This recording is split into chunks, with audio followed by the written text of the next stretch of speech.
इसी प्रकार किराए पर टीडीएस के लिए वार्षिक सीमा जो कि 2.40 लाख से बढ़ाकर 6 लाख कर दी गई है। इससे टीडीएस देयता वाले लेन देनों की संख्या में भारी कमी आएगी और भुगतान पाने वाले छोटे करदाता लाभान्वित होंगे। भारतीय रिजर्व बैंक की उदारीकृत धन संप्रेषण स्कीम के अंतर्गत धन संप्रेषणों पर टीसीएस की सीमा को 7 लाख से बढ़ाकर 10 लाख कर दिया गया है। मैं शिक्षा प्रयोजनों के लिए उन धन संप्रेषणों पर टीसीएस को हटाने का प्रस्ताव भी करती हूं, जहां ऐसे धन संप्रेषण निर्दिष्ट वित्तीय संस्था से लिए गए ऋण से हों। माल बिक्री से जुड़े हुए किसी भी लेन देन पर टीडीएस और टीसीएस दोनों लागू किए जा रहे हैं। अनुपालन से जुड़ी हुई कठिनाइयों से बचने के लिए मैं टीसीएस को हटाने का प्रस्ताव करती हूं। मैं यह भी प्रस्ताव करती हूं कि अब उच्च टीडीएस कटौती के प्रावधान केवल गैर पैन मामलों पर ही लागू होंगे। जुलाई 24 में विवरणी दाखिल करने की नियत तारीख तक टीडीएस के भुगतान में विलंब और गैर आपराधिक कर दिया गया था। मैं टीसीएस प्रावधानों के लिए भी इसी छूट का प्रावधान करने का प्रस्ताव करती हूं।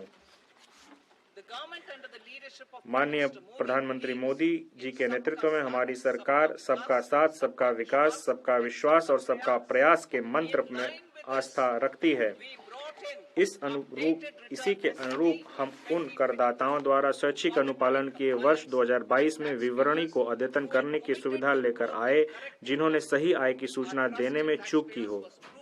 करदाताओं पर हमारा विश्वास सही साबित हुआ। लगभग 90 लाख करदाताओं ने अतिरिक्त कर का भुगतान करते हुए स्वैच्छिक रूप से अपनी आय संबंधित ब्यौरों को अद्यतन किया। इस विश्वास को आगे बढ़ाते हुए मैं अब किसी भी कर निर्धारण वर्ष के लिए अद्यतन विवरणी दाखिल करने की समय सीमा को मौजूदा 2 वर्ष से बढ़ाकर 4 वर्ष करने का प्रस्ताव करती हूं।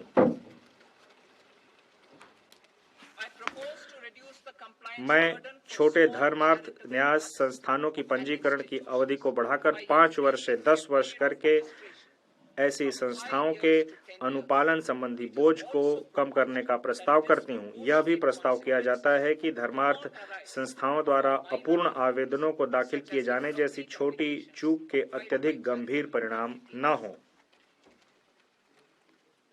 वर्तमान में करदाता कतिपय शर्तों को पूरा करके ही अपने स्वामित्व वाली संपत्तियों के लिए शून्य वार्षिक मूल्य का दावा कर सकते हैं। करदाताओं को हो रही कठिनाइयों को देखते हुए बिना शर्त के ऐसी 2 संपत्तियों के लाभ की अनुमति प्रदान करने का प्रस्ताव किया जाता है। मैं अंतरण मूल्य की प्रक्रिया को कारगर बनाने और वार्षिक जांच का एक विकल्प मुहैया कराने हेतु 3 वर्षों की ब्लॉक अवधि के लिए अंतर्राष्ट्रीय लेन देन के मामलों में आर्म्स लेंथ मूल्य निर्धारण करने हेतु एक योजना शुरू करने का प्रस्ताव करती हूं। यह योजना सर्वोत्तम वैश्विक पद्धतियों के अनुरूप होगी। अंतर्राष्ट्रीय कराधान में विवादों को कम करने और निश्चितता को बनाए रखने की दृष्टि से सेफ हार्बर नियमों के दायरे को विस्तार किया जा रहा है। वर्तमान में अनेक वरिष्ठ और अति वरिष्ठ नागरिकों के पास बहुत पुराने एनएसएस खाते हैं। चूंकि ऐसे खातों पर अब कोई ब्याज देय नहीं है, अतः मैं 29 अगस्त 2024 को या उसके पश्चात व्यक्तियों द्वारा राष्ट्रीय बचत स्कीम को किए गए आहरण पर छूट प्रदान करने का प्रस्ताव करती हूं। मैं एनपीएस वात्सल्य खातों के लिए भी ऐसी ही व्यवस्था का प्रस्ताव करती हूं, जैसे कि समग्र सीमाओं के अध्ययन सामान्य एनपीएस खातों के लिए उपलब्ध है। जुलाई 2024 में मेरे भाषण में मैंने वचन दिया था कि अपीलीय आदेशों को प्रभावी करने सहित सभी प्रक्रियाओं को अगले 2 वर्षों में डिजिटलाइज करते हुए इन्हें कागज रहित कर दिया जाएगा। मुझे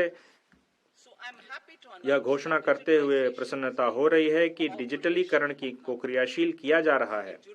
जुलाई 2024 में हम अपील में लंबित आयकर विवादों के समाधान के लिए विवाद से विश्वास स्कीम लेकर आए थे। इस स्कीम को बहुत अच्छी प्रतिक्रिया मिली और लगभग 33,000 करदाताओं ने अपने विवादों के समाधान के लिए इस स्कीम का लाभ उठाने का प्रस्ताव किया है।